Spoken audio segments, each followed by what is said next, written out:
Greetings, I'm Michael Quinn Patton with an evaluation cautionary tale about a program created by the Reverend Jesse Jackson to serve African American youth that was subjected to an evaluation with assumptions that proved inappropriate to the nature of the initiative. Here's the story. When Jesse Jackson died on February 17, 2026, former President Obama and Mrs. Obama issued a statement that included, for more than 60 years, Reverend Jackson helped lead some of the most significant movements for change in human history. One of those movements took shape on January 15, 1975, when 600 ministers and thousands of demonstrators assembled to march 7 times around the White House, like Joshua at the walls of Jericho, to demand a full employment economy that would include and support African Americans. Robert W. Cole picked up the story in Kaplan magazine and wrote, "But the moment was spoiled. The crowd was unruly. It lacked discipline essential to enable unarmed marchers to face armed horsemen. It lacked the discipline Jackson learned in Southern jails in the 60s, the controlled fervor taught by his spiritual mentor, Martin Luther King. Walking through lines of marchers, a general inspecting his troops, his own metaphor, Jackson was shocked to see that many of the youthful demonstrators were drunk or stoned, red-eyed, out of control.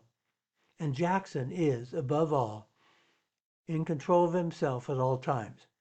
He stopped the demonstration after 2 circuits of the White House, and he began the plan. Out of this incident came Operation Push Excel. Operation Push, People United to Save Humanity, later renamed People United to Serve Humanity, gained funding from the government and philanthropic foundations to advocate for Black youth to exercise self-discipline, personal responsibility, agency, and positive action to excel in school and engage in their communities to improve social and economic conditions for Black youth. The initiative was decentralized in more than 30 cities throughout the United States, with local communities determining priorities and designing contextually appropriate activities. It was a bottoms-up, diverse, locally led operation.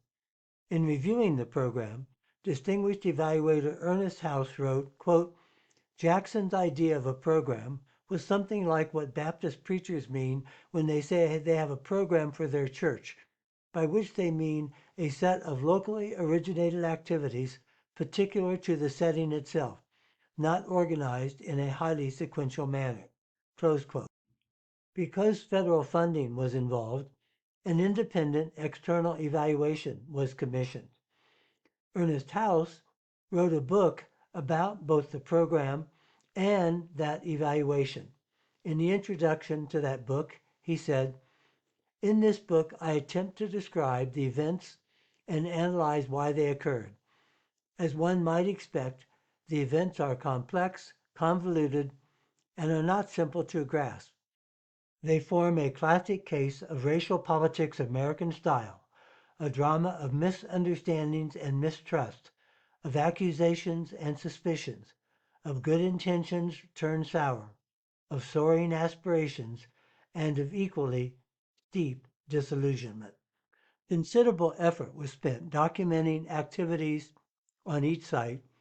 By taking criticisms of the program from the ensuing evaluation reports and inverting the criticisms, we reconstructed the evaluator's positive ideal of what the Push Excel program should be.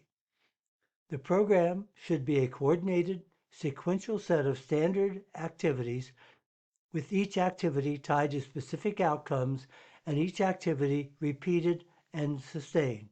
The program had to be specified in detail. Push Excel was nothing like this. That is, nothing like the image the evaluators had of what a program is. And when the evaluators looked across sites for standard components, they could not find them. Instead, they found different activities at different sites. From this variation, the evaluators concluded that Push Excel did not exist as a program. In the evaluator's judgment, there was no program. A program had to have standard components. Participants in different sites had different activities. That's not a program. The conclusion that there was no program came logically from the assumptions of the evaluators, and those assumptions and that conclusion had consequences. Conclusions of the evaluation appeared on the front pages of newspapers as accusations that Jackson had taken federal money but had not developed a program. The injustice is striking because it helped eliminate federal funding for an educational program for poor black youth in the inner cities. And the evaluation conclusion was also used against him when he ran for president, alleging that the evidence showed he could not manage large enterprises.